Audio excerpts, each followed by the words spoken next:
Logo após a descoberta do raio-x e da radioatividade, usar o raio-x e elementos radioativos acabou se tornando muito popular na época da descoberta.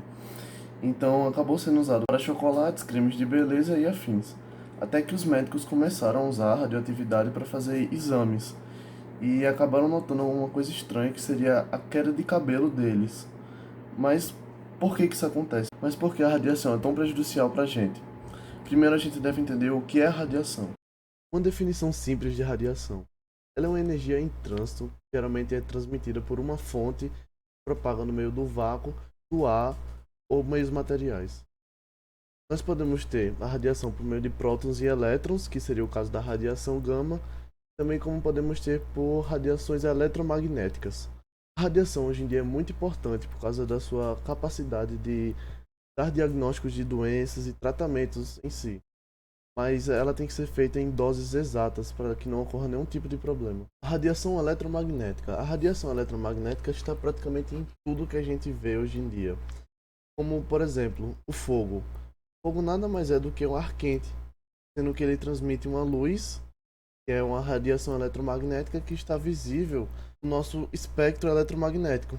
Como podemos ver aqui, pegamos alguma escala de algumas cores, porém, se você observar bem aqui, ondas de rádio, raio-x, ou de micro-ondas, até mesmo raio V, não é observável por nós. Eles entram em outro tipo de espectro. Algumas utilizações da radiação eletromagnética hoje em dia seria, por exemplo, a utilização de infravermelho, que alcança alguns espectros que a gente não consegue enxergar com o nosso olho humano.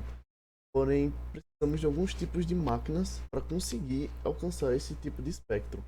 Porque, como todo mundo ou todo objeto transmite algum tipo de calor, ele entra em algum espectro vermelho, ou seja, que nem o fogo, o ar quente. E aí ele consegue fazer essa diferenciação, como também o raio-x.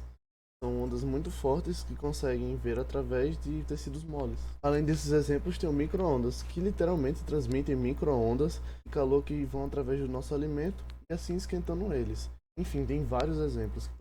Essa sim é a radiação que é ofensiva para o nosso corpo, pois ela é composta de partículas subatômicas como elétrons, prótons, nêutrons, entre outras. Aqui na imagem podemos ver que ela puxa elétrons de moléculas. Isso faz com que elas degradem ao longo desse processo. E ela tem uma velocidade igual à luz e tem altíssimo poder de penetração. Uma fonte natural de radiação corpuscular seria, por exemplo, o césio. É um material que transmite uma radiação muito forte. Inclusive já houve acidentes por causa desse material.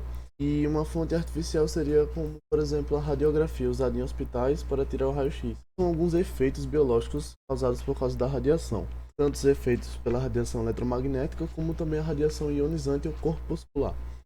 Também ela pode destruir as células com calor, no caso da eletromagnética, e também a ionização ou fragmentação, como já dito antes, no caso da ionizante. Para que evite esse tipo de situação, devemos receber doses seguras. Uma boa proteção seria uma blindagem de chumbo ou então salas isoladas específicas para esse tipo de procedimento. Algumas de suas aplicações hoje em dia seria aplicações médicas, no caso de raio-x, ou então tratamento de doenças, como podemos ver no caso da metástase, que é utilizado um tipo de radiação para que se possa tratar. E algumas aplicações industriais podemos ter, por exemplo, energias nucleares usadas em muitas indústrias, e aplicações científicas seria para o estudo de partículas subatômicas. E por fim é isso. Muito obrigado pela sua atenção.